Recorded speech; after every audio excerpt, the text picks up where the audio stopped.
bring to speed.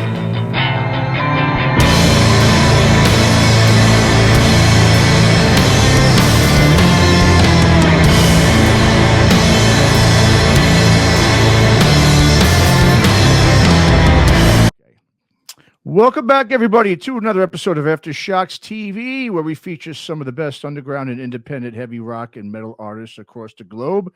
And today we're going to the crossroads of the West here in the U.S. to beautiful Salt Lake City, Utah. As I'd like to welcome to the show the vocalist and electric violin extraordinaire, who for years displayed her musical prowess with doom heavyweight SUBROSA, and she's now blowing heads off of doom metal fans as well everywhere with her new band, the OTOLITH, and their debut full-length Folium Limina, which is out today as we're doing this interview. I'd like to welcome to the show Miss Sarah Pendleton. Sarah, thanks for coming on. How are you? Oh, man, thank you so much for doing this. I'm great, feeling a lot better than yesterday. Yeah, so we've obviously don't have you on the camera here, so you want to go ahead and explain to, I guess, the audience here? Yeah, I had some pretty bad food poisoning yesterday and was just barfing all day, which is totally metal. Feeling much better today, but yeah, still kind of a wreck. I'm just like, woo. Well, I appreciate you coming on. You know, the fact that you're sick, I still appreciate you, coming on and doing this. So thanks again, Sarah. Really do appreciate it. Totally happy to. Okay, great. So yeah, Folium Limina out today, the debut double LP out now on Blues Funeral Recordings. And for the listeners and viewers, if you're a SUBROSA fan and were as disappointed as I was when hearing of the band's dissolution back in 2019, let your heart not be troubled, as this is one impressive debut record. And of course, it also consists of 4 of the 5 members. So before we get into talking about some of the music, Sarah, if you don't mind, I guess just talk about really how the OTOLITH came to fruition out of the ashes of SUBROSA. Yeah, the end of SUBROSA was really, really tough for all of us. And, you know, at first, I think we all kind of wanted to just like tuck our tails between our legs and go hide in a hole somewhere. But it didn't take long before we realized, I mean, the worst part of that heartbreak over the breakup of SUBROSA was just missing each other's company and missing creating together. And we just knew we had to come together and make something new. We didn't have any idea what was going to happen. We didn't know if we would write albums. We just started getting together at each other's houses and just jamming, because that's what we needed in order to heal. Mm-hmm. Sure. Now, was there, I guess, when you guys started, getting together and write for the OTOLITH, I mean, was there an adjustment period, especially with the songwriting? Since I think I remember seeing an interview that you did with Rebecca some years ago, where you both were talking about the songwriting process for SUBROSA and how she would sort of start the foundations of the songs, and I guess the rest of you would sort of then add your parts into it later. So, I mean, had the 4 of you ever gotten together and created music before, or did this all just happen after you guys after the band parted ways? Yeah, it was a totally new process, and there's no right or wrong way. The way we did it in SUBROSA worked great, and the way we do it in the OTOLITH is wonderful too. But yeah, it's a totally new process. We are almost writing the songs in real time. And any of the 5 of us can write a song, write a riff, and bring it to the table, and then we work at it and we make something out of it. Very fantastic. Well, let's talk about the album's first single, the 13.5-minute opus Sing No Coda.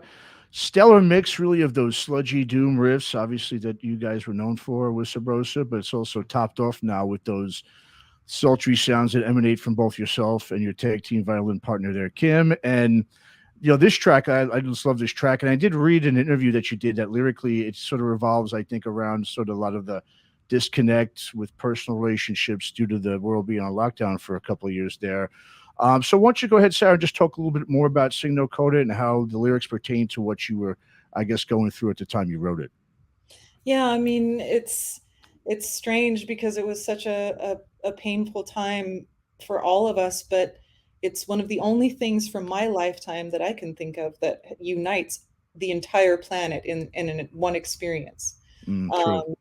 And so everyone can relate to this, but it was a weird, I got kind of a weird hypochondria You know, every time I'd feel a little twinge, I just thought, oh, am I dying? You know, Mm, and I wonder how many people, I know some friends that went through the same thing, and I wonder how many people went through that. And you know, it actually is kind of maddening over time. mhm, When, you know, but even worse than that was really just the loneliness and feeling like, you know, you're being left behind, and you just miss everyone so much. mhm. Yeah. Well, And yeah. yeah. Yeah. Well, I guess, yeah, like you said, one of the silver linings, if there is any, with the pandemic, is that a lot of great music did come out of the pandemic, and because people are in such a in that headspace throughout it all, and unfortunately, a lot of times those times do create great art, and which is obviously evident with this song and a lot of the stuff you did on this record. So um but I just, and the other thing I just want to ask you too about with the songwriting is really in terms of the music and the instrumentation. If you don't mind, I guess maybe talk a bit about what it was that you and the rest of the band wanted to do, maybe consciously do different with the Otolith than what you did previously with Subrosa in terms of that approach. I mean, was there anything where did you guys just kind of get together and just see what happened, or did you have any conscious ideas that you wanted to change that maybe you always hoping maybe you could have done or wanted to do with Subrosa? Yeah, it was really just kind of a gamble because we didn't have a plan in place. We just got together and thought, well, let's see what happens. And you know, it was rocky at first because we didn't have a process in place. But then it just kind of flourished, and it just was born out of the time that we spent together. And you know, Levi would write a song, or Kim would write a song, or I would write a song. And Andy always has these incredible ideas about like noise and samples and different kinds of percussion. And, you know, it's just everything is welcome at the table. And, you know, at first it's like a little bit of chaos, but now we Mm, kind of have it down. And I love the process. sure. Absolutely. And the music too, I mean, to me at least, it definitely seems a little bit, I would say, darker, heavier, and folkier than what you guys had done previously. Was that one of the musical maybe sort of goals that you guys set out to do, or did it just once again to just kind of come out that way? Yeah, I'm so happy to hear that because those are things that we definitely value. Um, Okay. but yeah, it wasn't intended. I think, you know, each member of the band had things that they wanted to express sonically and lyrically. For instance, the track "Dispirit," Hmm. that's the album closer. That Hmm. is a very personal song that Levi wrote after his wife died. Oh wow. Oh, I'm so sorry. I didn't know that. Wow. Yeah, and I mean, Yeah. he'd been holding that song for quite a while, and we were just so happy to bring it into the world as you know through the otolith to be the shunt for that was a huge privilege. Wow. Yeah. I can imagine. Absolutely.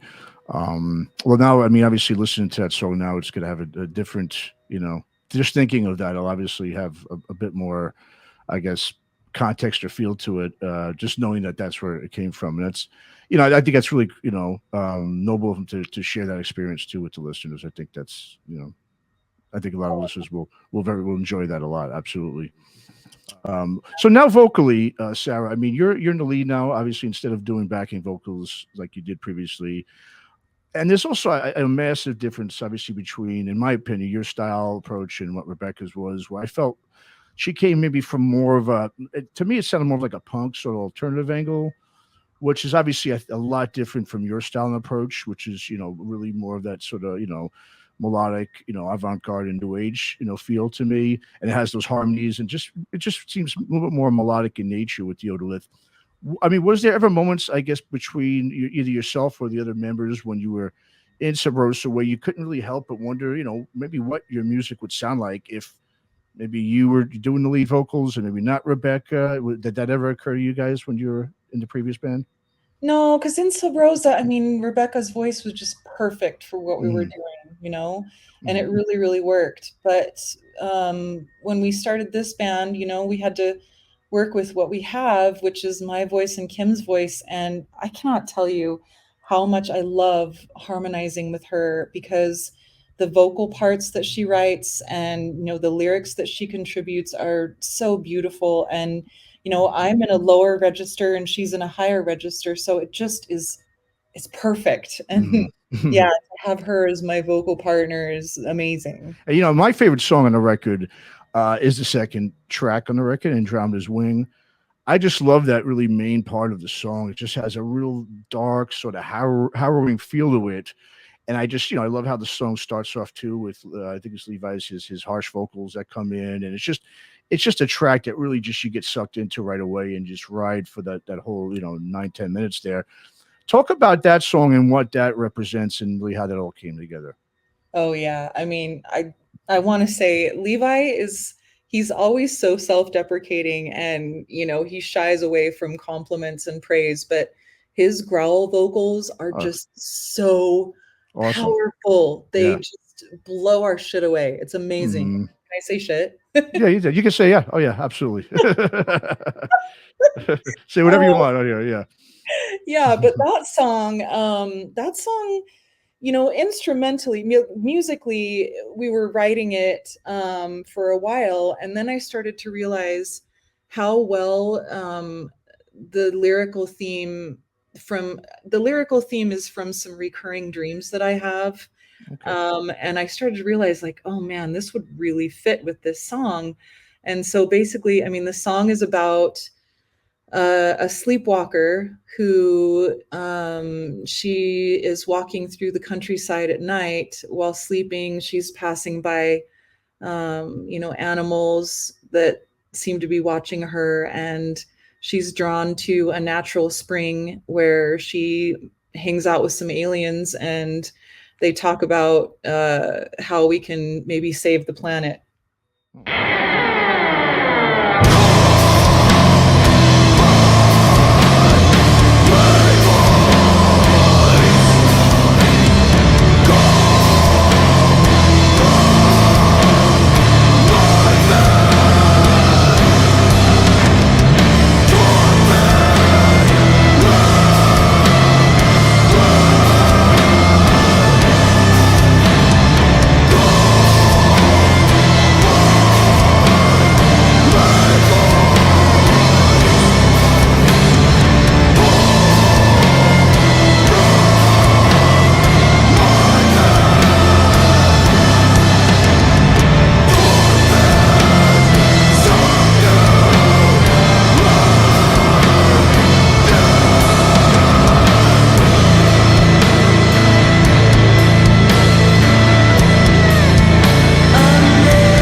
So, you know, one of the things too, you know, Sarah, about you, you know, your music, whether it was with Subrosa or now with the Odolith, is that to me, people have to really see you and the others play live to really get, I think, the power and the essence of what your music is about.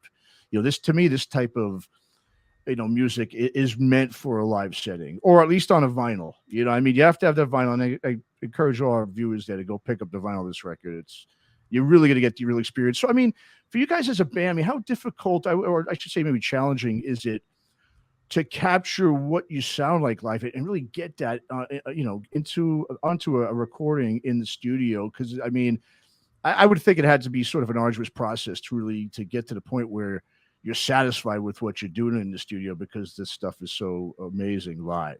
Is it really difficult or challenging, or is it pretty easy for you guys? Well, I think we are coming from a place of privilege on that because Andy is also an extraordinary sound engineer and he has his studio, and that's where we practice and that's where we record. And Okay. so having a member of the band also be our sound engineer puts us in a unique and wonderful spot for that. Hmm. I think without that, it would be a thousand times tougher, Okay. because it's yeah, he knows exactly what we're going for because he's part of it. Sure. Okay. um, but also I have to say, like, having a deadline put on us, where we had to deliver the mastered tracks was also good, because Okay. when you don't have that parameter, sometimes you can just like go crazy and not know when to rein yourself in, you Sure. know. To overdo it. Yeah. Sure. Hmm. Yeah. Yeah. Yeah. No. No. Well, and speaking of live sittings, I mean, I know. Let's talk about a couple of festivals I know you guys played at recently, which I've got to get to these next year just for some of the things I've seen and heard. It's phenomenal. We'll start with the most recent one, Monolith on the Mesa, that took place in Dow, New Mexico this past September. Talk about playing in that kind of a setting with that style of music you play. I mean, did it have sort of an ethereal feel to it, just playing a set in a region like that? Oh man. Well, we didn't play that festival actually. Oh, you didn't? I thought you guys were scheduled for that. No. Yeah, we were so bummed. We Oh. on the roster and scheduled to play that festival since 2020, when it kept getting pushed back. And Hmm. we were so excited to do it. And then we had to drop off because of personal reasons Oh, okay. at the last minute. And we were so sad about that. And the organizers of that festival are amazing people. And yeah, we really want to be a part of it. So we're hoping they will invite us back, even Hmm. though we had to let them down, which was a bummer, but sometimes you just can't help it. Absolutely. Yep. Life gets in the way. Yeah, it just happens. Absolutely. Well, Yeah. the one I know you did play because I did see the video of it was the Fire in the Mountains Festival in Wyoming, which I heard just to get to that place was quite the adventure. And but I mean, what a beautiful setting. I mean, in the mountains of Wyoming there. I mean, talk about playing that. I mean, it's because, like I said, it sounded like it was sort of a pilgrimage just to even get there. But what a majestic view and just breathtaking stuff it seemed like. Well, that, yeah, that was, after everything that I've seen, everywhere we've been, that festival is now in my top 5 of all time. Wow. Yeah. Wow. Hmm. Because the setting is so gorgeous. It's rustic, but it's still comfortable. We slept in these teepees that are up on the Very mountainside. cool. You step out of your teepee in the morning and you look down and you see the festival grounds and the stage and people Wow. gathering. you know, our set was pretty early on in the day and it was really hot outside. So my Mhm. heart just like burst, because I was looking out at all these people who were braving the afternoon heat to watch us, and being out Mhm. on that stage with the Tetons as a backdrop. I Oh, mean, wow. you can't Yeah. I Can't can't beat even it. tell you. Yeah. I mean, Yeah. and just seeing so many friends that we hadn't seen for so long was amazing. And there were so many good performances. Oh, yeah, it was incredible.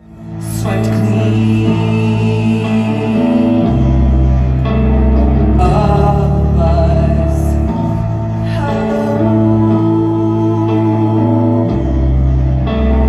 For us, follow.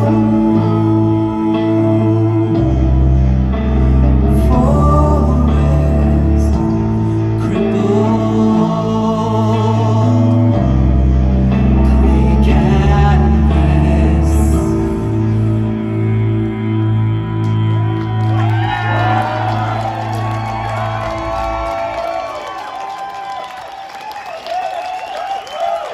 So, Sarah, so now what's the plan, I guess, for the band in terms of really getting this music into as many ears and hands as possible? This record. I mean, are you going to continue to play festivals? Is there any maybe plans to maybe tour here in the States or overseas? So just talk about the future plans for the Odolith.